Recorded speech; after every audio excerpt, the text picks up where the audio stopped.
Hello and welcome to, I think this is episode 4 now. Little cheeky half an hour in the garage after work.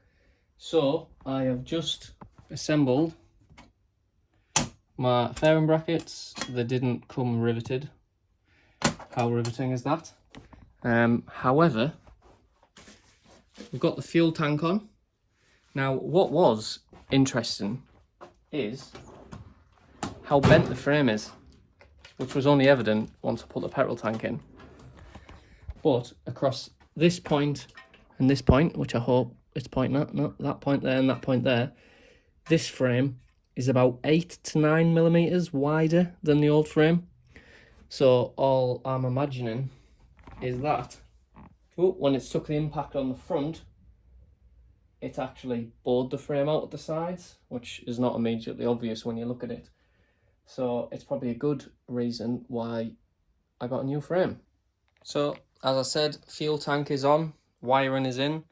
I haven't got a clutch cable on yet, but again, it's because I've got no forks in. They're on the way.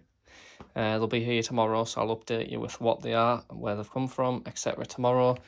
So now I think I'll just swap these GB engine cases. This one, the one on the other side. I don't put these ones on until the bodywork's on.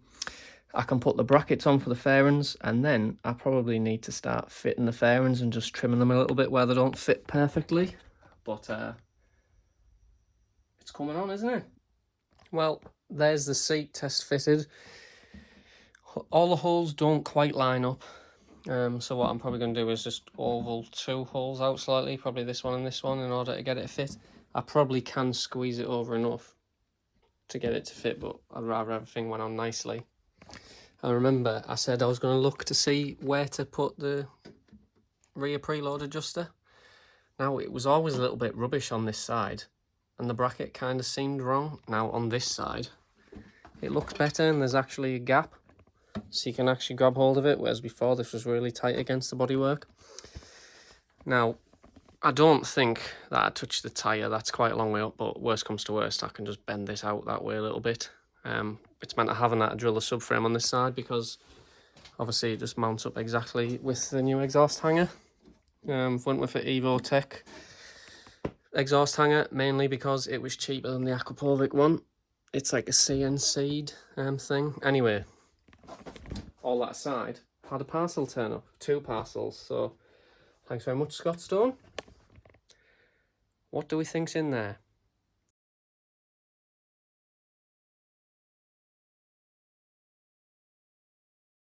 Is this like the worst unboxing video you've ever seen?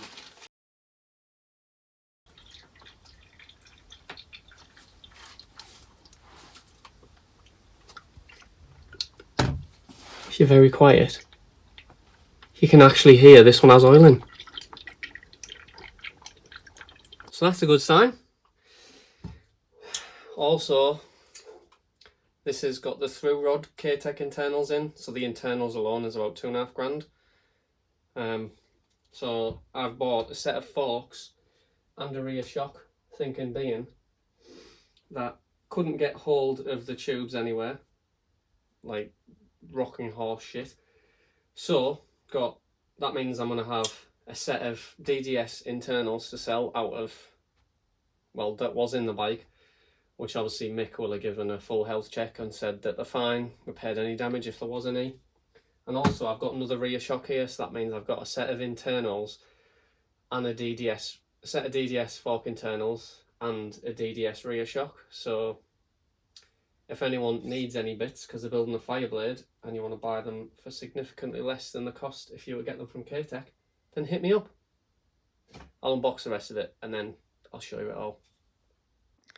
Well, here it is. So I've got the front suspension with through rod internals, DDS rear shock with a load of springs. So as I say, I will have a shock for sale and a set of DDS internals. Those are through rod internals.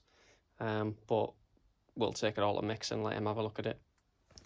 And he'll check the oil levels and whatever he does, he'll do all that stuff. So yeah, cheers, Mick. Okay, so since they got the forks, they need to go to Mix because they have got a slight mark on the outer tube. However, Mick is in Aragon testing Wellsfield bikes. He's not actually riding them, I don't suppose. It's probably Taron. So I thought it would be best that I get the forks in the bike. That'll enable me to put the clip-ons on, the switch gear, bleed the brakes, etc. And then when Mick's back on Monday, I can get the forks to him, because the plan is that I'll be racing that weekend at Donington Park for the final round. My arm's feeling much better. So let's get the forks in.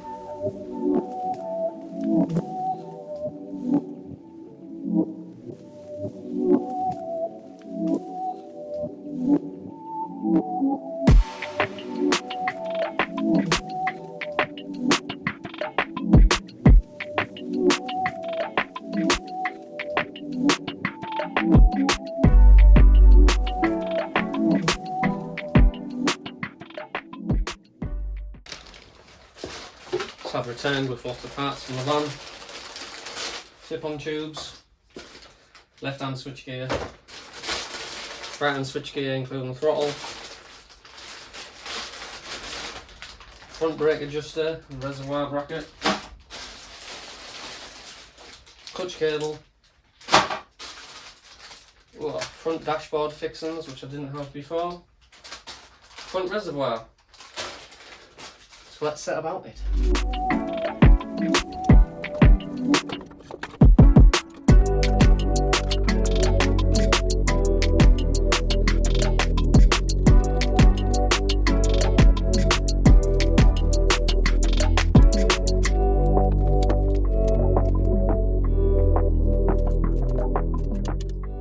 You might have realised that the spider brake lever's got a little bit of rash on the end. It's not bent or anything, but obviously spend a lot of money rebuilding the bike. I don't want to, you know, a bit of a crappy brake lever. Ideal as a spare though. And I did buy a complete front brake lever assembly, including the adjuster that goes in this side, clutch side, because, because the adjuster was absolutely knackered. Anyway, it's a shame to replace a full lever when it's just the blade that's knackered, and no matter how hard I looked, you can't buy just the blades for spider stuff. However, here we see a TWM brake lever off my Jigsaw. They are 100% exactly the same.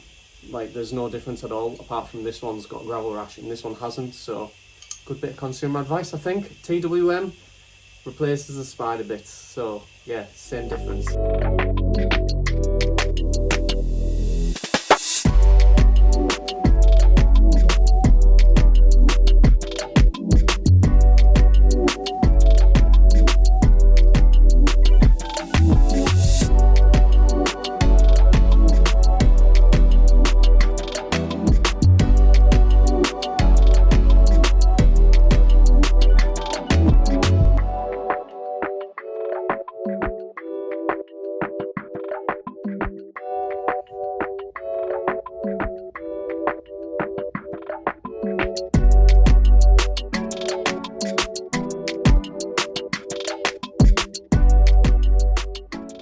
I've received my wheel back from Autoliner. As you can see, I've got it in a static wheel balancer. Just see how good a job it's done. So I'll put a pic. I didn't spin it beforehand, but I'll put a picture in, like on the screen now. So it wasn't too bad. However, it is now absolutely perfect. So I'm not too sure what it is that they actually do or how they actually straighten it. But this was definitely a bent wheel. And it's no longer bent. Very reasonable price. Cost me £127 including return postage. Which, when you consider a front wheel for one of these bikes, probably listed at like £1,000 on Fowler's. I think that's a bit of a bargain. We're going to offer the bodywork up for the first time. Got no tank cover on because I've ordered a one-piece tank cover with an extender in. Now obviously you can't use that in stock 1000, but I can't see me doing stock 1000 anytime soon, so a one-piece tank cover rather than having the airbox cover with a tank extender on, it all just was a little bit rubbish. So yeah, let's fit this bodywork.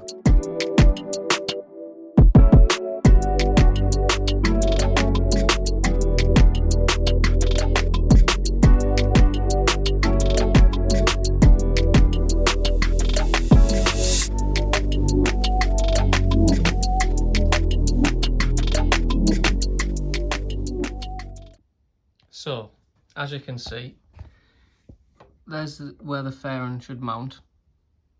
it's pretty similar on both sides, so we're probably about, it's probably about there on both sides. So what I've decided, well, first of all, I looked at having some kind of spacer, so I've got these threaded hexes, but it's just going to be a little bit rubbish, plus it means drilling a new hole.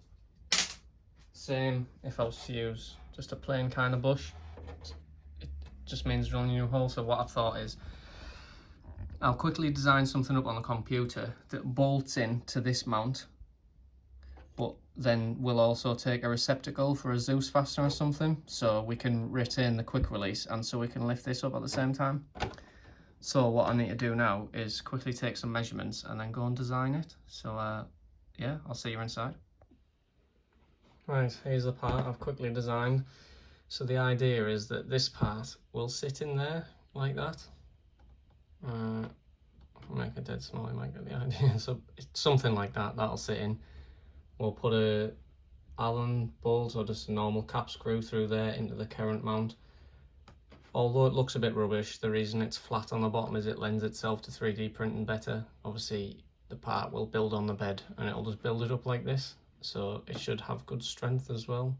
The material which I'm going to use, hopefully I'll get the company that I used to work for to print it for me.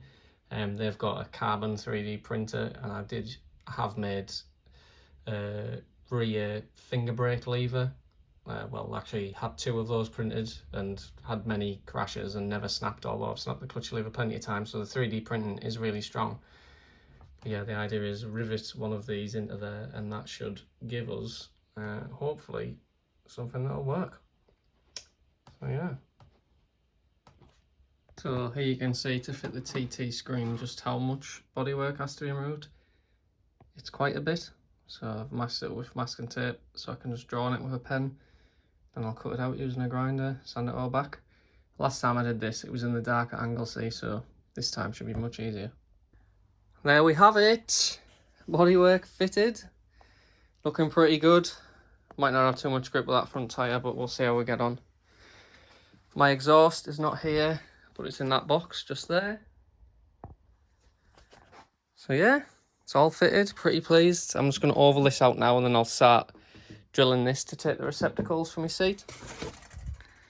Obviously I'm going to have to take them out the old seat, which is over there behind the bike, smashed. But yeah, it's getting pretty close to completion. Can't lie, pretty pleased. So I don't know how all these vlogs are going to work and go out. However, I should be riding this, what we on Friday? I should be riding this within a week's time. Pretty buzzing about it. Here you can see the 2 seat units. This one has got the Zeus fasteners in. This one has not got the Zeus fasteners in, but I've marked the holes. So I need to drill the Zeus fasteners out of here, put them into there. So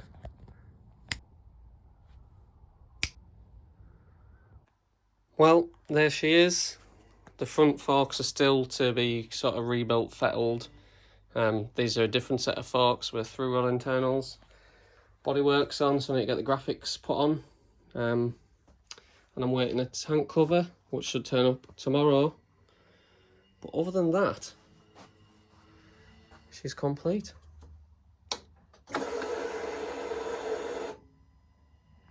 Will she run? Genuinely haven't tried.